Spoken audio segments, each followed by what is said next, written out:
You ever had one of those days where you're just cruising down the highway, minding your own business, and then bam, life throws you a curveball that makes you question everything you thought you knew about this crazy world?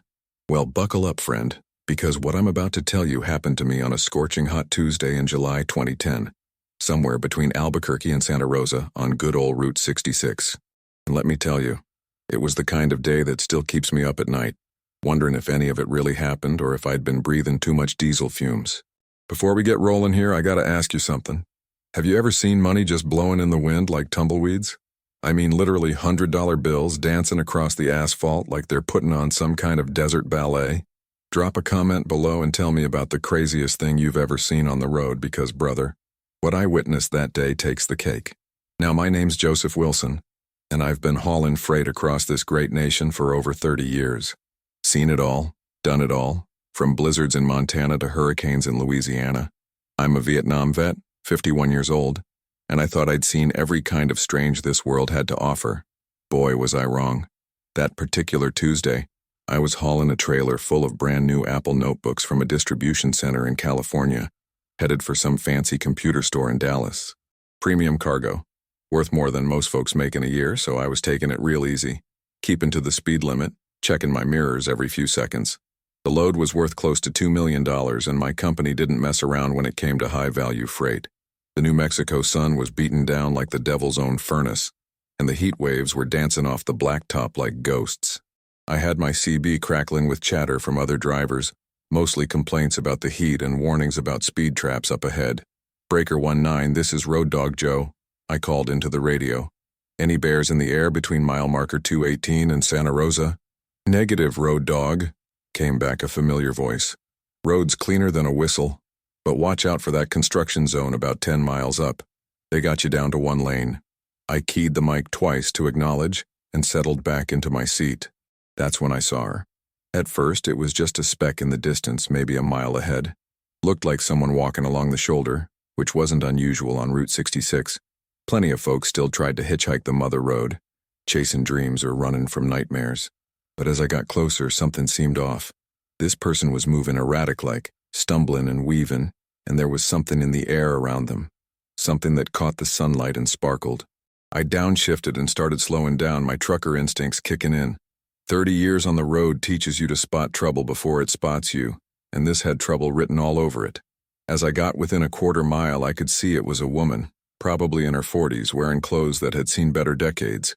Her hair was a mess, and she was carrying what looked like an old leather briefcase or suitcase. But here's the kicker, and I swear on my mama's grave this is true. There were pieces of paper flying around her like she was in the middle of a personal tornado. Green pieces of paper. Money. $100 bills to be exact. Just blowing away in the desert wind like confetti at a New Year's party. And this woman, she wasn't even trying to catch them. She was just walking, or more like stumbling down that highway shoulder like she didn't have a care in the world, while what had to be thousands of dollars went dancing off into the sagebrush. Now, I've seen some strange things in my time, but this took the cake. Ate it and asked for seconds.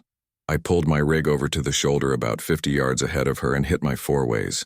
The air brakes hissed like an angry rattlesnake as I brought 18 wheels of Detroit steel to a stop. I grabbed my CB mic and called it in. Breaker 19, this is Road Dog Joe at mile marker 221.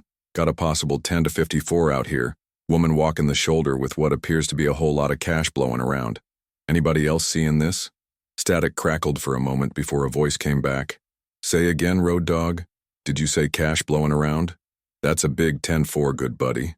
$100 bills flying around like autumn leaves. This lady's got some kind of case or bag and money's just pouring out of it. Well, I'll be hornswoggled, came another voice. Sounds like you found yourself a real-life mystery driver. I climbed down from my cab, the heat hitting me like a slap in the face. The temperature had to be pushing 110 degrees, and the asphalt was so hot I could feel it through my boots. The woman was still about 30 yards away, and I could see her more clearly now. She was maybe 5'4", with graying brown hair that looked like it hadn't seen a brush in weeks. Her clothes were dirty and torn, an old denim jacket over a faded t-shirt, and jeans that had more holes than fabric. But what really caught my attention was her face. She had this expression like she was in some kind of trance or dream. Not the glazed look of someone on drugs, but more like someone who'd just won the lottery and couldn't quite believe it. which, as it turned out, wasn't too far from the truth. "Ma'am," I called out, waving my arms. "Ma'am, you're dropping money." She stopped and looked at me, blinking like she was seeing me for the first time.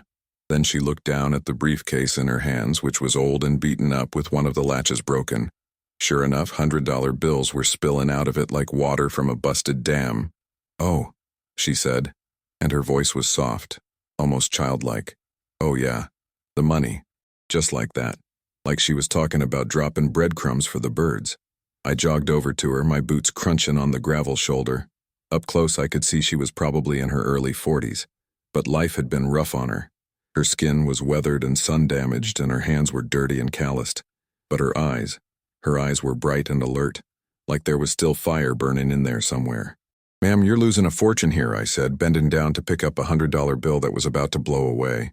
"This is real money, isn't it?" She looked at the bill in my hand and smiled. Not a crazy smile, but a genuine, happy smile that transformed her whole face. "Oh yes, it's real.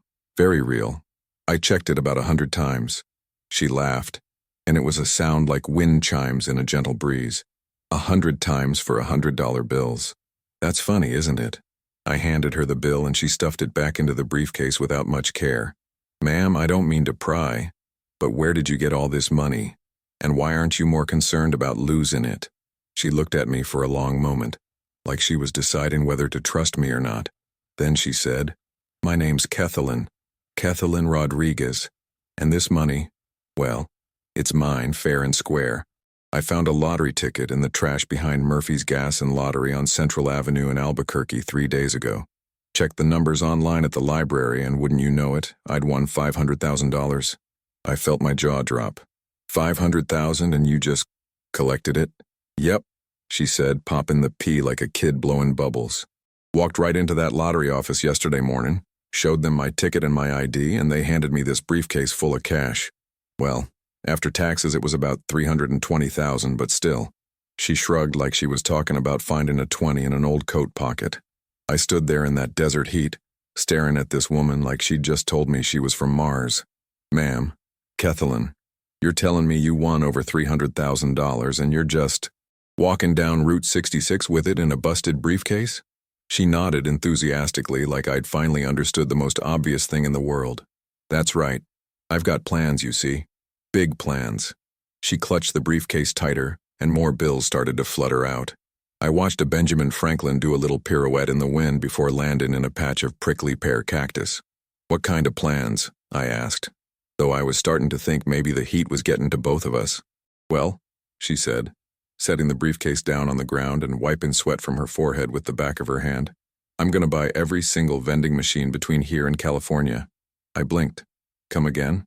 "Vending machines," she said, her eyes lighting up like a kid on Christmas morning. "Think about it. People are always thirsty on Route 66, right?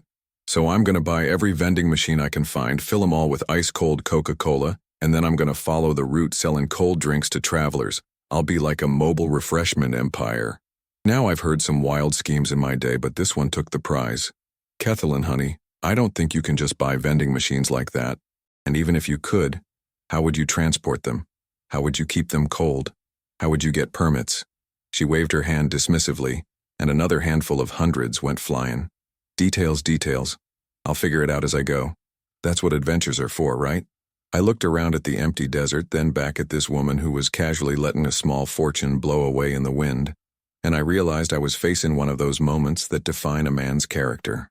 I could get back in my truck, report what I'd seen to the authorities, and let someone else deal with this situation, or I could do what my mama raised me to do, help a soul in need, even if that soul seemed to have lost her marbles along with her lottery ticket. "Kethelyn," I said, kneeling down and starting to gather up the scattered bills, "how long you been homeless?" Her face changed then, the childlike excitement fading into something sadder and more real. "About 2 years now. Lost my job at the diner when they closed down. Couldn't make rent and, well, you know how it goes. One thing leads to another. And before you know it, you're sleeping under bridges and digging through trash cans." She sat down on the guardrail, suddenly looking tired. "That's how I found the ticket, actually. I was looking for bottles to return for the deposit, and there it was, just crumpled up in the garbage like it was nothing. I kept gathering money. stuffing it into my pockets. And you really think buying vending machines is the answer? She laughed again, but this time there was an edge to it. You got a better idea? I've been poor my whole life, and now I got more money than I ever dreamed of. I ain't gonna just put it in some bank and let it sit there. I'm gonna do something with it, something big and crazy and wonderful. There was something in her voice that reminded me of myself when I first came back from Vietnam. That desperate need to prove that life still had meaning, that there was still something worth fighting for. I stood up, my pockets bulging with rescued currency. Tell you what, Kethlin, I'm hauling a load to Dallas, but I got some time. How about I give you a ride to the next town, we get you something to eat and drink, and we talk about this plan of yours. Maybe we can come up with something that makes a little more sense. She looked at me suspiciously. You're not going to try to take my money, are you, or call the cops? No, ma'am, I said, and I meant it. But I am going to try to keep you from throwing away the best thing that ever happened to you. She considered this for a moment, then stood up and brushed the dust off her jeans. All right, trucker man, but I'm keeping the briefcase with me. Fair enough, I said, but we're going to secure that latch first. Getting Kethlin into the cab of my Peterbilt was like watching someone enter a spaceship for the first time.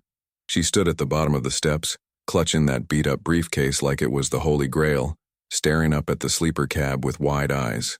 It's so big, she whispered. How do you even drive something like this? Practice, I said, climbing up ahead of her. Lots and lots of practice. Come on up, but watch your step. She climbed up slowly, one hand on the rail and the other death gripping the briefcase. When she finally made it into the passenger seat, she looked around like she was touring a mansion.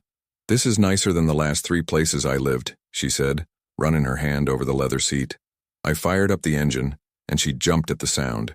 Don't worry, I said, she's just clearing her throat. This here's a 2008 Peterbilt 379 with a Caterpillar C15 engine. She's got more power than a freight train, and she's been my home away from home for the last 8 years. As we pulled back onto Route 66, I grabbed my CB mic. Breaker 19, this is Road Dog Joe, back on the road eastbound. Thanks for the backup, good buddies. 10-4, Road Dog, came a voice. Everything work out with your money situation? I looked over at Kethlin, who was pressing her face against the window like a kid at a candy store. Still working on it, driver. Still working on it. The next town was Santa Rosa, about 20 miles up the road. I knew a good truck stop there. Clean restrooms, decent food, and most importantly, air conditioning.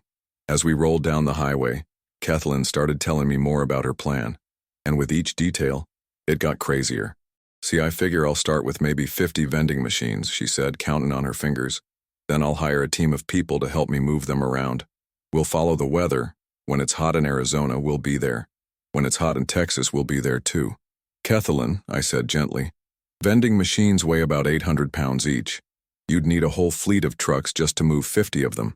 Then I'll buy trucks too, she said, like it was the most obvious thing in the world. I'll buy trucks and hire drivers and we'll be like a traveling carnival. But instead of rides, we'll have cold drinks.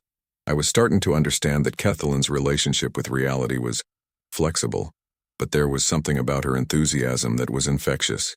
Here was a woman who'd been dealt a rough hand by life, and instead of letting it break her, she was dreaming big. Crazy big, sure, but big nonetheless. What did you do before you were homeless? I asked. I was a waitress at Mel's Diner on Central Avenue for 15 years, she said, her voice getting softer. Started when I was 22, worked my way up to head waitress. I knew every regular customer's order by heart, could balance 6 plates on one arm, and I never once dropped a tray. There was pride in her voice, and I could hear the pain underneath it. What happened? Owner sold to some corporate chain. They came in, fired half the staff, and turned it into one of those fast casual places where you order from a computer screen. Said I was overqualified for the new positions. She laughed bitterly. 15 years of perfect service and I was overqualified. We drove in silence for a few minutes, the only sound the rumble of the engine and the whistle of wind through the slightly open window. I was starting to piece together Kethlin's story, and it wasn't uncommon. Good people falling through the cracks, one bad break leading to another until they're living on the streets. You know, I said finally, maybe there's a way to make your vending machine idea work, but on a smaller scale. Her head snapped toward me. Really, you think so? Well, maybe not vending machines exactly, but what if you started a food truck? You already know the restaurant business, you understand customer service, and Route 66 is full of hungry travelers. I could see the wheels turning in her head. A food truck, she repeated slowly. That That actually makes sense. It does, I said, warming to the idea. You could serve classic American road food, burgers, fries, milkshakes. Park at scenic overlooks, truck stops, anywhere travelers gather. And with your nest egg, you could buy a really nice truck, get all the permits, and still have money left over for operating expenses. For the first time since I'd met her, Kethelyn was quiet, really quiet. She sat there staring out the windshield as we approached Santa Rosa, and I could practically hear the gears turning in her head. The briefcase was sitting in her lap, and she'd managed to get the broken latch sort of secured with her belt. A food truck, she said again, like she was tasting the words. You know, when I was a little girl, my grandmother used to make these amazing breakfast burritos. She'd sell them from a little cart outside the church on Sundays. People would line up for blocks just to get one of Abuela's burritos. There you go, I said, taking the exit for Santa Rosa. Family recipes, personal touch, good location. That's a recipe for success right there. But then her face fell. But I don't know anything about running a business. I mean, really running one. Permits, taxes, health inspections. What if I mess it up? What if I lose all the money? I pulled into the truck stop parking lot and found a spot away from the other rigs. Kethelyn, let me tell you something. I've been driving truck for 30 years, and you know what I've learned? The biggest risk in life ain't failing, it's never trying at all. I shut off the engine and turned to face her. You survived 2 years on the streets. You found a winning lottery ticket in the trash and had the guts to claim it. You think someone who can do all that can't figure out how to run a food truck? She looked at me with those bright eyes, and for a moment, I saw past the dirt and the worn clothes to the strong woman underneath. You really think I could do it? I think you could do anything you set your mind to, I said, and I meant it. But first, let's get you cleaned up and fed. Hard to make good decisions on an empty stomach. We climbed down from the cab and I led her toward the truck stop. It was one of those big travel centers with everything. Restaurant, showers, laundry, even a little convenience store. As we walked across the parking lot, I noticed other truckers staring at us. Couldn't blame them. I probably looked like I'd picked up a hitchhiker, which technically I had. Joe, Kethelyn said suddenly, stopping in her tracks. Why are you helping me? You don't even know me. It was a fair question and one I'd been asking myself. You remind me of someone, I said finally. My sister, actually. She had the same spirit you do, always dreaming big, always seeing the best in people. She died in a car accident about 10 years ago, and I always wondered what would have happened if she'd gotten her big break. Kethelyn's eyes softened. I'm sorry. Don't be sorry, I said. Just don't waste your chance. We went into the restaurant and found a booth in the back. The waitress, a tired-looking woman about my age, came over with menus and coffee. What can I get you folks? She asked, eyeing Kethelyn's appearance with barely concealed disapproval. 2 coffees and 2 of your breakfast specials, I said, before Kethelyn could speak. And could we get some extra napkins? When the waitress left, Kethelyn leaned across the table. She thinks I'm some kind of vagrant. You are some kind of vagrant, I said with a grin. But you're a vagrant with $300,000, so I'd say you're doing better than most. That made her laugh. And when she laughed, her whole face lit up. I was starting to see why she'd been a good waitress. She had that natural warmth that made people feel comfortable. So tell me more about this food truck idea, she said, wrapping her hands around the coffee mug like it was a lifeline. Well, first thing you'd need to do is research. Find out what permits you need, what kind of truck would work best, where you can park legally. Then you'd need to develop your menu, figure out your costs, maybe even do some test runs. That sounds like a lot of work, she said. But she didn't sound discouraged. She sounded excited. It is a lot of work, I agreed. But it's good work, honest work. And at the end of the day, you'd be feeding people, making them happy. That's something to be proud of. The food arrived and I watched Kethelyn eat like she hadn't seen a hot meal in weeks, which she probably hadn't. Between bites, she kept talking about the food truck idea, and I could see it growing in her mind from a vague possibility to a real plan. I could call it Abuela's Kitchen on Wheels, she said, her eyes bright with excitement. And I could serve breakfast burritos, but also lunch stuff. Maybe green chili cheeseburgers since we're in New Mexico. Oh, and sopapillas for dessert. Now you're talking, I said. But slow down there, partner, one step at a time. After we finished eating, I suggested Kethelyn clean up in the truck stop showers while I made some phone calls. I had a buddy in Albuquerque who knew the food service business, and I figured he might be able to give us some advice. You sure you'll be here when I get back? She asked, clutching that briefcase like her life depended on it. I ain't going nowhere. I promised. Take your time. There's a little shop in there where you can buy some clean clothes, too. She looked down at her torn jeans and faded t-shirt. I guess I should probably look more professional if I'm going to be a business owner. That's the spirit, I said. While she was gone, I called my buddy Carlos Martinez. He'd been running a catering business in Albuquerque for about 15 years, and if anyone knew the ins and outs of the food service industry in New Mexico, it was him. Carlos, it's Joe Wilson, I said when he picked up. I got a situation here that's right up your alley. Joe, how the hell are you, hermano? What kind of situation? I told him about Kethlin, leaving out the part about the lottery money for now. Just said I'd met a woman who wanted to start a food truck business and needed some guidance. Food trucks are hot right now, Carlos said, especially on Route 66. Lot of tourists, lot of truckers, lot of people looking for authentic local food.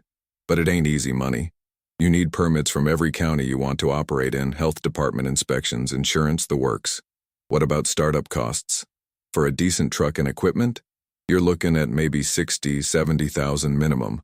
Could go higher if you want all the bells and whistles. Then you got operating costs, ingredients, fuel, maintenance. I did some quick math in my head. Even with all those expenses, Kethlin would still have plenty left over. You know anyone who might be willing to mentor a newcomer? Actually, yeah. My cousin Rosa just retired from the food truck business. Ran Rosa's Tacos for about 10 years before she sold it last month. She might be willing to show someone the ropes, especially if they're serious about it. That's perfect, Carlos, I owe you one. You owe me more than one, but who's counting? Where you at now? Santa Rosa.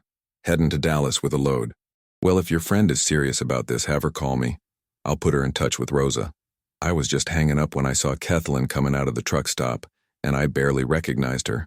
She'd bought a simple blue dress and some sandals, and she'd washed and combed her hair. She looked like a completely different person, confident, clean, and ready for business. Wow, I said as she approached. You clean up nice. She blushed and smoothed down the dress. It's been a long time since I wore anything that wasn't donated or found in a dumpster. I forgot how good it feels to wear clean clothes. Well, you look like a successful businesswoman already, I said. And speaking of business, I just got off the phone with a friend in Albuquerque. He knows someone who used to run a food truck and she might be willing to help you get started. Kethlin's eyes went wide. Really? Someone who actually did it? Yep. Her name's Rosa, and she ran a successful taco truck for 10 years. My buddy Carlos is going to put you in touch with her. For a moment I thought Kethlin was going to cry. She sat down on the bench outside the truck stop and just stared at her hands. I can't believe this is happening, she said softly. 3 days ago I was digging through trash, and now I'm talking about starting a business with someone who actually knows what they're doing. Life's funny that way, I said, sitting down beside her. Sometimes it kicks you when you're down, and sometimes it hands you exactly what you need when you need it most. She looked at me with those bright eyes. You're what I needed, Joe. I would have blown all that money on something stupid if you hadn't stopped. Maybe, I said. Or maybe you would have figured it out on your own. Sometimes we just need someone to believe in us before we can believe in ourselves. We sat there for a few minutes watching the traffic go by on Route 66. Trucks, cars, motorcycles, all of them carrying people with their own stories, their own dreams and disappointments. So what happens now? Kethlin asked. Now we get back in the truck and head toward Dallas, I said. But first we're going to make a little detour. A detour? Kethlin asked, standing up and brushing dust off her new dress. Where are we going? Back to Albuquerque, I said, and I could see the confusion on her face. Now hold on before you start protesting. I've been thinking about this while you were cleaning up, and it don't make sense for you to go to Dallas with me just to turn around and come back. You need to strike while the iron's hot. She clutched the briefcase tighter. But what if this Rosa person doesn't want to help me? What if she thinks I'm crazy? Then we'll figure out plan B, I said. But Carlos says she's good people, and good people help other good people. Besides, you got something most folks starting a business don't have. Enough capital to do it right from the get-go. I pulled out my cell phone and dialed Carlos back. Carlos, it's Joe again. Change of plans. I'm bringing my friend back to Albuquerque today. Any chance Rosa could meet with us this afternoon? Hold on, let me call her, Carlos said. I could hear him dialing in the background, then muffled conversation. After a few minutes, he came back on the line. You're in luck, hermano. Rosa's free this afternoon, and she's curious about your friend. Says anyone crazy enough to want to start a food truck business in this economy deserves at least a conversation. Perfect, where should we meet? Rosa's house. I'll text you the address. And Joe? You might want to warn your friend that Rosa don't pull punches. She'll tell it like it is, good or bad. Wouldn't have it any other way, I said. As we climbed back into the cab, I could see Kethelyn was nervous. Her hands were shaking a little and she kept adjusting the briefcase in her lap. You okay? I asked, firing up the engine. I'm scared, she admitted. What if I'm not cut out for this? What if I'm just a crazy homeless lady with delusions of grandeur? I put the truck in gear and pulled out of the parking lot. Kethelyn, let me tell you about the first time I drove a truck. I was 21 years old, fresh out of the army, and I thought I knew everything. My trainer put me behind the wheel of a 40-foot trailer on I-40 outside of Flagstaff, and I was so nervous I stalled the engine 3 times before I even got out of the parking lot. What happened? I learned that being scared don't mean you can't do something. It just means you care enough to want to do it right. The day you stop being scared is the day you stop growing. We drove in comfortable silence for a while, the New Mexico landscape rolling by outside the windows. The afternoon sun was starting to slant lower in the sky, painting the desert in shades of gold and red. It was beautiful country, harsh but honest, and I could see why someone might want to make a living traveling through it. About an hour into the drive, Kethelyn started talking again. Joe, can I ask you something personal? Shoot. You said I reminded you of your sister. What was she like? I thought about Sarah for a moment, remembering her laugh and her stubborn streak, and the way she could make anyone feel like the most important person in the world. She was a dreamer, I said finally. Always had some new scheme or plan. She wanted to open a bookstore that was also a coffee shop, back before that was a thing. Then she wanted to start a nonprofit to help veterans. Then it was a bed and breakfast in the mountains. Sounds like she had a lot of good ideas. She did, but she never got the chance to try any of them. She was always waiting for the perfect moment, the perfect opportunity, the perfect amount of money in the bank. And then one day a drunk driver ran a red light and all those dreams died with her. Kethelyn was quiet for a long moment. I'm sorry, Joe. That must have been terrible. It was. But you know what I learned from losing Sarah? There ain't no perfect moment. There's just the moment you're in and what you choose to do with it. Is that why you stopped for me today? Maybe, I said. Or maybe I just couldn't stand to see someone throwing away a miracle. My CB crackled to life. Breaker 19, this is Westbound Willie. Road Dog Joe, you out there? I grabbed the mic. This is Road Dog Joe. Go ahead, Willie. Just wanted to let you know there's a Smokey Bear with a customer about 5 miles ahead of you. Eastbound side. Looks like he's gonna be there a while. Thanks for the heads up, Willie. Appreciate it. 10-4, driver. Keep the shiny side up. I hung up the mic and glanced at Kethelyn. Truck driver talk, I explained. Willie was letting me know there's a state trooper ahead who's pulled someone over. It's like a whole different language, she said, smiling. I like it. It's like you're all part of some secret club. In a way we are, I said. Truckers look out for each other. We warn about speed traps, help with breakdowns, share information about good places to eat and bad places to avoid. It's a community. That's nice, she said wistfully. I haven't been part of a community in a long time. Well, you're about to be, I said. The food service industry is a community too, especially in a place like New Mexico where everybody knows everybody. You treat people right, serve good food, and word gets around fast. As we got closer to Albuquerque, I could see Kethelyn getting more nervous. She kept checking her reflection in the side mirror and smoothing down her hair. What if Rosa doesn't like me? She asked for the 3rd time. What if she thinks I'm not serious enough? Then we'll prove her wrong, I said. But I got a feeling that ain't gonna be a problem. You got something most people don't. You know what it's like to have nothing. That gives you perspective, makes you appreciate what you got. My phone buzzed with a text from Carlos. Rosa's address and a note. She's expecting you at 4 p.m. Fair warning. She's gonna test your friend. Rosa don't suffer fools. I showed the text to Kethelyn, and she went pale. She's gonna test me? What kind of test? Probably just wants to see if you're serious, I said. Rosa spent 10 years building a business from scratch. She ain't gonna waste her time on someone who's just playing around. We pulled into Albuquerque just after 3:30, and I followed the GPS to Rosa's neighborhood. It was a nice area, not fancy, but well-maintained, with small adobe houses and yards full of desert plants. Rosa's house was painted turquoise with white trim, and there was a beautiful garden of cacti and succulents in the front yard. "This is it," I said, pulling up to the curb. "You ready?" Kathleen took a deep breath and clutched the briefcase. "As ready as I'll ever be." Rosa Martinez turned out to be a small, fierce woman in her 60s with silver hair pulled back in a tight bun and eyes that seemed to see right through you. She answered the door wearing a flour-dusted apron and wiped her hands on a dish towel before shaking ours. "You must be Joe," she said, her voice carrying just a hint of a Spanish accent. "Carlos told me about you. And you're Kathleen." It wasn't a question. "Yes, ma'am," Kathleen said, and I could hear the nervousness in her voice. "Thank you for agreeing to meet with us." Rosa looked her up and down, taking in everything from the new dress to the beat-up briefcase. "Come in," she said finally. "I just made coffee." Her house was small but immaculate, with religious pictures on the walls and the smell of fresh bread in the air. She led us to a kitchen table covered with a bright yellow tablecloth and poured coffee into 3 mismatched mugs.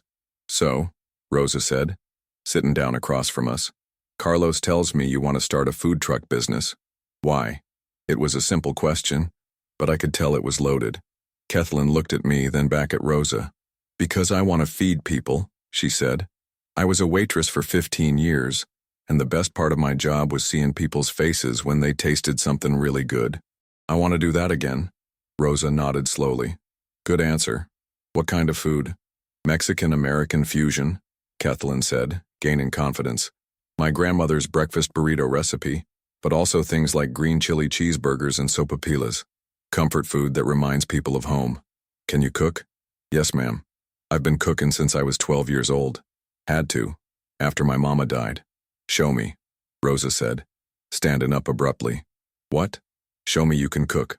My kitchen, my ingredients. Make me something that would make your grandmother proud." I could see panic flash across Kathleen's face, but then something else took over. Determination. She set the briefcase down carefully and rolled up her sleeves. "What do you have for a breakfast burrito?" Rosa smiled for the first time since we'd arrived. "Everything, but first wash your hands." For the next hour I watched Kathleen work in Rosa's kitchen like she'd been born to it. She moved with confidence and grace, chopping onions and peppers, seasoning eggs, warming tortillas on the comal. She talked while she cooked, telling Rosa about her grandmother's techniques, about the importance of getting the eggs just right, about how the secret was in the green chile. "Abuela always said the chili should make you sweat a little, but not cry," Kathleen said, tasting the mixture and adding a pinch more cumin. "It should wake up your taste buds, not kill them." Rosa watched everything, occasionally asking questions or making suggestions, but mostly just observing. When Kathleen finally plated the burritos and set them on the table, Rosa took a bite and chewed thoughtfully. The silence stretched out until I thought I might explode from the tension. Finally, Rosa swallowed and looked at Kathleen. "This is good," she said simply. "Really good. Your grandmother taught you well." Kathleen's face lit up like the 4th of July. "Really? You think so?" "I think you have potential," Rosa said. "But cooking good food is only about 20% of running a successful food truck. You ready to learn about the other 80%? "Yes, ma'am," Kathleen said without hesitation. "I want to learn everything." Rosa smiled and pulled out a thick binder from a kitchen drawer. "This is everything I learned in 10 years. Suppliers, permit requirements, best locations, worst mistakes. I was going to throw it away, but maybe it's meant for you." For the next 2 hours, Rosa walked us through the reality of the food truck business: permits, health inspections, equipment costs, insurance, seasonal fluctuations. It was overwhelming, but Kathleen absorbed every word like a sponge. "The hardest part," Rosa said, "isn't the cooking or even the business side. It's the loneliness. You're going to be working 16-hour days, 7 days a week, especially in the beginning. You sure you're ready for that?" Kathleen looked down at her hands, then back up at Rosa. "I've been lonely for 2 years already. At least this way, I'll be lonely while doing something I love." That seemed to satisfy Rosa. "All right then. I know a guy who's selling a food truck, good condition, all the equipment included. He wants $45,000 for it." Kathleen opened the briefcase and started counting out stacks of hundreds. Both Rosa and I stared as she laid out $45,000 on the kitchen table like it was Monopoly money. "Holy Mary, Mother of God," Rosa whispered. "Where did you get all that money?" "I found a lottery ticket in the trash," Kathleen said matter-of-factly. One 500,000, but after taxes it was about 320. Rosa looked at me, then back at Kathleen, then at the money. You're telling me you were homeless 3 days ago and now you're sitting at my kitchen table with more cash than most people see in a lifetime? That's about the size of it, I said. And she was going to spend it all on vending machines before I talked some sense into her. Rosa started laughing. Not a polite chuckle, but a deep belly laugh that shook her whole body. Vending machines. Oh, mija, you would have been broke in a month. She wiped tears from her eyes. But this could actually work. With that kind of capital, you could do it right from the start. Good truck, quality equipment, enough operating money to last through the slow periods. So you'll help me? Kathleen asked hopefully. I'll do better than that, Rosa said. I'll be your partner, silent partner. You run the business, make the decisions, but I'll teach you everything I know, help you avoid the mistakes I made. In exchange, I want 10% of the profits for the first 5 years. Kathleen looked at me and I nodded. It was a fair deal, maybe even generous. Deal, she said, reaching across the table to shake Rosa's hand. As we drove away from Rosa's house that evening, Kathleen was practically bouncing in her seat. I can't believe it, Joe. This morning I was a crazy homeless lady with a briefcase full of money and now I'm going to be a business owner. You were never crazy, I said. Just a little enthusiastic about vending machines. She laughed. Rosa's going to help me find the truck tomorrow and then we're going to start working on permits and everything. She says I could be up and running within a month. That's great, Kathleen. I'm proud of you. Joe, she said, her voice getting serious. I don't know how to thank you if you hadn't stopped today. You don't need to thank me, I said. Just promise me you'll send me a picture when you get that truck running, and maybe save me one of those breakfast burritos. I'll do better than that, she said. I'm going to name the truck after you. Road Dog Joe's Rolling Kitchen, how's that sound? I felt my throat get tight. That's real nice, Kathleen. But you should name it after your grandmother. She's the one who gave you the recipes. Then how about Abuela's Kitchen, Road Dog Joe approved? She said with a grin. Perfect, I said. As I dropped her off at a decent motel near Rosa's house, Kathleen turned to me one last time. Joe, can I ask you something? What made you stop today, really? I thought about it for a moment. You know, I've been driving this route for 30 years, and I've seen a lot of people who needed help. Most of the time, I just keep driving. Tell myself it ain't my problem that I got a schedule to keep. I paused, watching a group of kids play in the motel parking lot. But today, when I saw you walking down that highway with money blowing around you like confetti, not even trying to catch it, I realized you weren't just someone who needed help. You were someone who'd given up on help coming. And that reminded me too much of myself after I came back from Vietnam. What changed for you? A trucker named Big Mike pulled over one night when I was hitchhiking outside of Tucson, drunk and broke and ready to give up on everything. He didn't just give me a ride, he gave me a job, taught me how to drive truck, showed me there was still good in the world. I smiled at the memory. He used to say that sometimes we're angels for each other, and we don't even know it. Kathleen's eyes filled with tears. Well, you were definitely my angel today, Joe Wilson. 6 months later, I was hauling a load through Albuquerque when I saw it. A bright yellow food truck parked at a scenic overlook on Route 66, with a line of customers stretching around the block. The sign read, Abuela's Kitchen, Road Dog Joe approved, in beautiful hand-painted letters.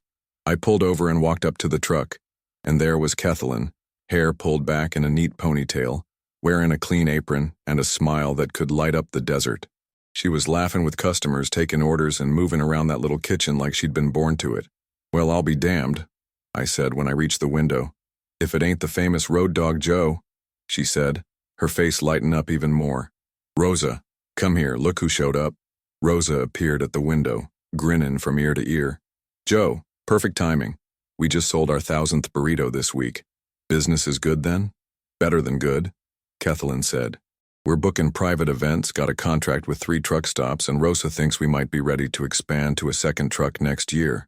She handed me a breakfast burrito wrapped in foil. On the house, for the man who started it all. I took a bite, and it was everything she'd promised. Perfectly seasoned eggs, just the right amount of green chili, and a warmth that had nothing to do with temperature. Kathleen, I said, your grandmother would be proud. As I walked back to my truck, I heard her call out, Hey Joe, you still got that CB radio? Always, I called back. Well, listen for me on Channel 19. I got my own radio now. Call sign Burrito Lady. I like to warn truckers about speed traps and good places to eat. I laughed and waved, climbing back into my cab. As I pulled away, I grabbed my CB mic. Breaker 19, this is Road Dog Joe. Just want to let all you drivers know, if you're ever passing through Albuquerque on Route 66, stop by Abuela's Kitchen. Best breakfast burrito you'll ever have, guaranteed. And tell 'em Road Dog Joe sent you. Sometimes the best journeys ain't about where you're going. They're about who you pick up along the way.